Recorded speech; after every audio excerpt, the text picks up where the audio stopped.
नमस्कार. टीव्ही 9 मराठीमध्ये आपल्या सगळ्यांचे स्वागत. मी निखिला आणि आजची सगळ्यात मोठी बातमी, सदनिका गैरव्यवहार प्रकरणामध्ये मंत्री माणिकराव कोकाटे यांच्या विरोधामध्ये अटक वॉरंट जारी करण्यात आले. कोणत्याही क्षणी कोकाटेंना अटक होण्याची शक्यता आहे. अटक झाल्यास कोकाटेंची आमदारकी आणि मंत्रीपद जाणार. दुसरीकडे उच्च रक्तदाबाचा त्रास झाल्यामुळे कोकाटे लीलावती रुग्णालयामध्ये दाखल असल्याची माहिती आहे. राज्याचे क्रीडा मंत्री माणिकराव कोकाटे कोणत्याही क्षणी त्यांना अटक होण्याची शक्यता आहे. माणिकराव कोकाटेंना अटक झाल्यास त्यांची आमदारकी कोणत्याही क्षणी रद्द होणार आहे. 1995 सालच्या सदनिका घोटाळा प्रकरणात माणिकराव कोकाटेंना नाशिक सत्र न्यायालयानं 2 वर्षाची कारावासाची शिक्षा सुनावली. कोर्टानं कोकाटेंच्या त्वरित अटकेचे आदेश दिले आहेत. कायद्यापेक्षा कोणीही मोठा नाही असं कोर्टानं म्हटले. त्यानंतर कोर्टानं कोकाटेंच्या विरोधात अटक वॉरंटही जारी केलं. दरम्यान कोकाटे मुंबईच्या लीलावती रुग्णालयामध्ये दाखल झाले. कोकाटेंनी शिक्षेच्या स्थगितीसाठी हायकोर्टामध्ये अर्ज केला, पण कोकाटेंनी अटकेपासून संरक्षण मागितलं नव्हतं. कोकाटेंच्या या अर्जावर तातडीची सुनावणी घेण्यास हायकोर्टानं नकार दिला. कोकाटे प्रकरणात हायकोर्टामध्ये आता शुक्रवारी सुनावणी होणार आहे. त्यामुळे माणिकराव कोकाटे यांच्यावर अटकेची आणि आमदारकी जाण्याची टांगती तलवार आहे. कोणत्या प्रकरणामध्ये कोकाटेंना शिक्षा झाली ते आपण पाहूया. 1995 मध्ये माणिकराव कोकाटेंनी नाशिकमध्ये शासकीय कोट्यातून सदनिका मिळवली होती. या सदनिका मुख्यमंत्री कोट्यातल्या होत्या. ही सदनिका मिळवण्यासाठी कोकाटेंनी बनावट कागदपत्र सादर केली होती. या सदनिका आर्थिकदृष्ट्या दुर्बल घटकांसाठी होत्या, पण कोकाटे आणि त्यांच्या बंधूंनी खोटी माहिती सादर करत कमी उत्पन्न दाखवून सदनिका लाटल्या. या विरोधात तत्कालीन मंत्री तुकाराम दिघोळे यांनी तक्रार केली होती. त्यांच्या तक्रारीवरून 1995 मध्ये नाशिकच्या सरकारवाडा पोलीस ठाण्यात गुन्हा दाखल झाला होता. फेब्रुवारी 2025 मध्ये नाशिकच्या प्रथम वर्ग न्यायालयानं कोकाटे बंधूंना 2 वर्ष कारावास आणि दंडाची शिक्षा सुनावली. तीच शिक्षा नाशिकच्या सत्र न्यायालयानं कायम ठेवली. 30 वर्षानंतर का होईना पण न्याय झाला हा आनंद आहे. आरोपींच्या वकिलांतर्फे ते कॅबिनेट मिनिस्टर आहेत, त्यांच्या साठी काही सवलत देण्यात यावी. कोर्टाने हे असं वक्तव्य केलं की न्यायासमोर सर्व सारखे आहेत, कोणीही मोठा किंवा लहान नाही. आज संध्याकाळी अजितदादांची माझी ज्यावेळेला भेट होईल रात्री किंवा उद्या होईल त्यावेळेला त्या विषयावरती चर्चा होऊ शकते. पक्षांतर्गत जो विषय असेल तो आज किंवा उद्या सकाळी त्या ठिकाणी चर्चा करून अंतिम केला जाईल. माझ्या माहितीप्रमाणे दादांची आणि मुख्यमंत्र्यांची सुद्धा भेट झाली, पण त्या भेटीमध्ये काय चर्चा झाली त्याचा तपशील माझ्याकडे या ठिकाणी नाही. सकाळी मुख्यमंत्री आणि अजित पवार यांची बैठक होणार होती. आता त्या बैठकीनंतर कॅबिनेटही आहे, म्हणून माझ्या काही आता त्या मीटिंग नंतरची काही चर्चा त्यांच्याशी झालेली नाही. पण मी तुम्हाला एवढं सांगतो की जे योग्य असेल निर्णय तेच घेण्यात येईल. सदनिका घोटाळ्यामध्ये न्यायालयानं कोकाटेंची शिक्षा कायम ठेवल्यानंतर अजित पवार यांनी मुख्यमंत्री फडणवीसांची भेट घेतली. आता 8-4 जर नसेल तर माणिकराव कोकाटे वरच्या कोर्टात नक्कीच जाऊ शकतील, दाद मागू शकतील, पण पहिल्या दिवशीपासून त्यांची आमदारकी आणि मंत्रीपद याचा त्यांना तातडीने डिस्क्वालिफिकेशन हे महाराष्ट्र सरकारतर्फे झालं पाहिजे. त्या नेत्याने सामान्य लोकांचा पैसा हा खाल्लेला आहे. त्यामुळे अध्यक्ष साहेब या बाबतीत काय करतात बघावं लागेल. पण आम्हा सगळ्यांना असं वाटतंय आजच्या आज त्यांचा राजीनामा हा घेतला गेला पाहिजे. आज ना उद्या कोर्टाची प्रत येईलच, त्याकडे मुहूर्त बघा आणि मग कोकाटेंची हकालपट्टी करा. आणि ते लवकर आता डिस्चार्जही मिळणार नाही त्यांना, कारण गंभीर आजारी असल्यामुळे ते लवकर हॉस्पिटलमधनं बाहेर पडणार नाही. हे अटक टाळण्यासाठी चाललेली नौटंकी आहे, दुसरे काही नाही. मंत्र्यांना दोषी सिद्ध केलेले माननीय न्यायालयाने मंत्र्यांचं नैतिक कर्तव्य आहे. न्यायालयासमोर सरेंडर झालं पाहिजे, ही नैतिक जबाबदारी आहे. हाच त्याच्यावर पर्याय हाच आहे ना, राजीनामा नाही, त्यांचं सदस्यत्व रद्द केलं पाहिजे. सगळ्यात आधी मंत्रिपदावर त्यांना बडतर्फ केलं पाहिजे. ते राजीनामा देतील नाही तर न देतील. धनंजय मुंडेंनी दिल्लीमध्ये अमित शहांची भेट घेतल्यामुळे चर्चांना उधाण आले. मंत्रिपदासाठी मुंडेंनी शहांची भेट घेतल्याची चर्चा आहे. दरम्यान तीर्थक्षेत्र आणि कारखान्यासंदर्भात भेट घेतल्याचं मुंडेंनी ट्विट करत स्पष्ट केलं. तर मुंडेंचे हायकमांड मुंबईत आहेत, ते दिल्लीमध्ये का आले माहिती नाही असा टोला खासदार सुनील तटकरे यांनी लगावलाय. धनंजय मुंडेंनी दिल्लीमध्ये जात अमित शहांची भेट घेतल्यानं चर्चांना उधाण आले.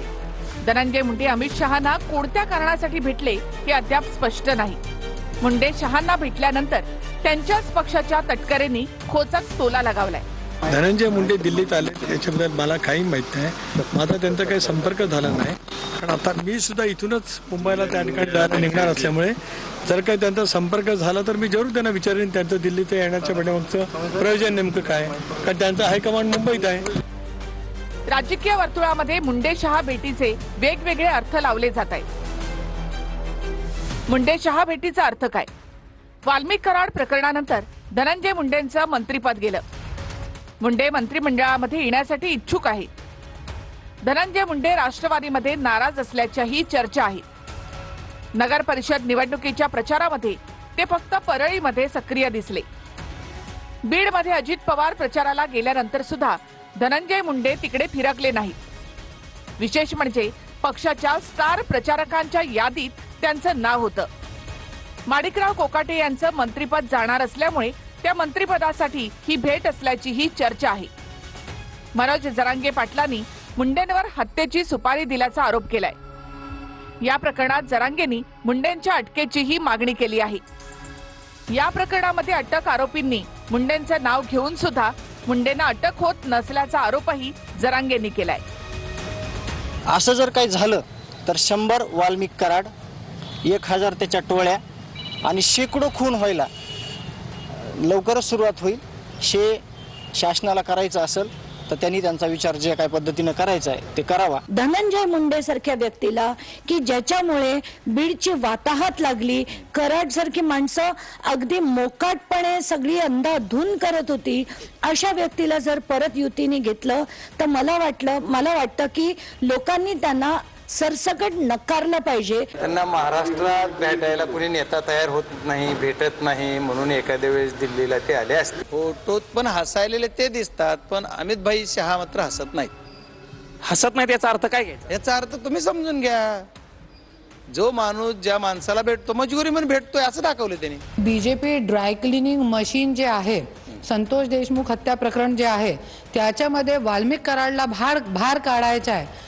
त्याच्यासाठी होऊ शकते 100% की धनंजय मुंडे बीजेपी मध्ये जाण्याची शक्यता पण नकारती येत नाही. धनंजय मुंडे आले ते नंतर मला त्यांनी फोन केला की मी आज दिल्लीला आलेलो आहो, तर त्याच्या काही वेगळा अर्थ लावायचा नाही. आणि शेवटी मंत्री करायचे असेल तर राष्ट्रवादी काँग्रेस पक्षानेच करायचं आहे.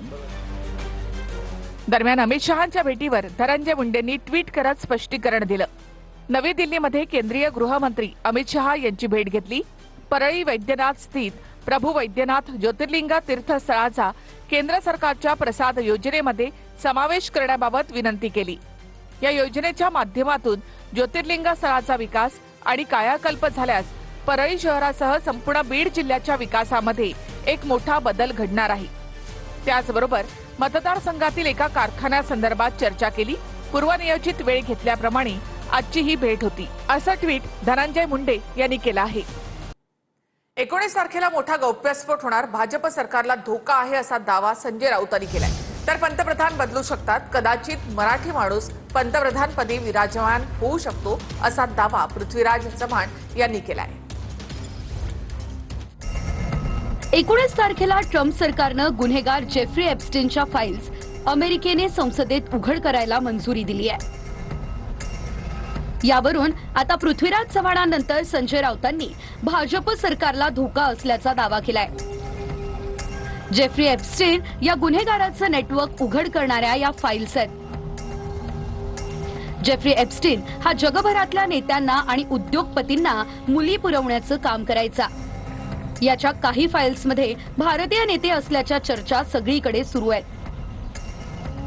यावरून राऊतांनी दावा केलाय की 19 तारखेला होणाऱ्या अमेरिकेतल्या गौप्यस्फोटानंतर भाजपच्या सरकारला धोका आहे.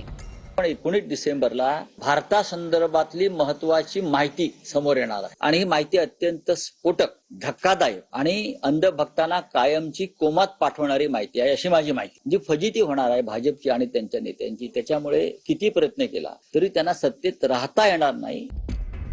याआधी पृथ्वीराज चव्हाण यांनी 19 तारखेनंतर देशात मराठी पंतप्रधान होण्याची शक्यता वर्तवली आहे. ती या फाईल्स संदर्भात होती. मी एवढं बोललो होतो की त्यातली 3 लोक आजी माझे खासदार आहेत भारतातले. 3 लोकांची नावे.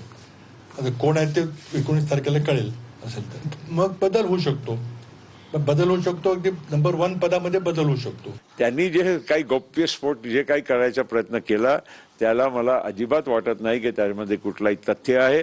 आणि हे जे राजकीय भविष्यवाणी त्यांनी जे केली आहे एक 2025 ची आहे की 2048 ची आहे की 2056 ची आहे ते मला माहित नाही. पृथ्वीराज चव्हाणांनी मागच्या काळातही असे गॅसिप उठवण्यासारखे मुद्दे आता हे काँग्रेसचे लोक प्रसिद्धीसाठी काहीतरी करतायत आणि प्रसिद्धीमध्ये राहण्याचा हा एक त्यांचा फंडा मला दिसतो. आत्ताच्या घटनेला पंतप्रधान दिल्लीत शोभणारा कार्यकर्ता फक्त देवेंद्र फडणवीस आहे. महाराष्ट्रातला म्हणून आहे, यांचा नेता म्हणून नाही.